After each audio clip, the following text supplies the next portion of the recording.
Magandang araw mga ka-peddler. Ngayon ay tuturuan ko po kayo kung paano nga ba gamitin ang Keyball at paano ito gamitin gamit ang Peddler app. Yan, punta lang po tayo dito sa Salilod feature at i-type lang po natin or i-enter ang ating PIN code. Pagkatapos po nito, i-click lang po natin ang Keyball na nasa gitna. Ayan, click lang po natin ito at mag-select lang po tayo ng network na nais i-load ni customer.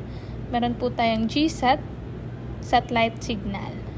Halimbawa, click lang po natin ang satellite. Next naman po ay pumili lang po tayo ng promo na nais din i-load ni customer. Halimbawa din po dito sa satellite load 49. Yan. Katapos ay i-click lang po natin ang proceed.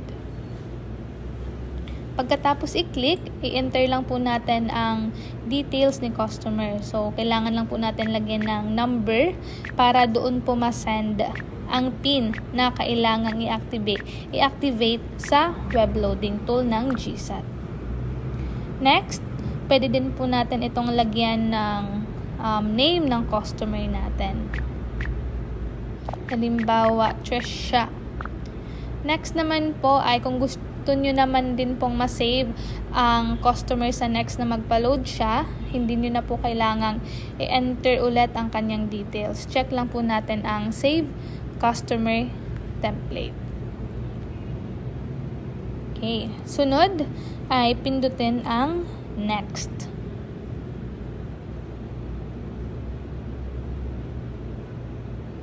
After clicking the next, ito po yung magiging payment details ni customer. Makikita dito yung network, yung name, phone number, promo load, amount, and then lagyan lang din po natin ng tubo or patong.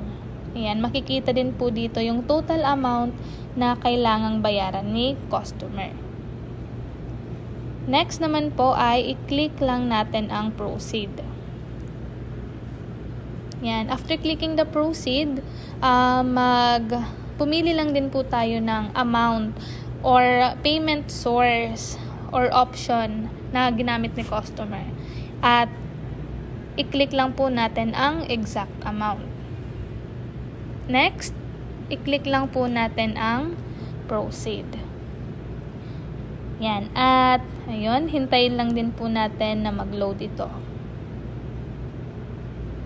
Sunod naman, ayan, makikita dito na success ang niload natin. At pwede natin i-view ang resibo ni customer. Ayan, dito sa resibo, ito yung makikita dito yung payment details.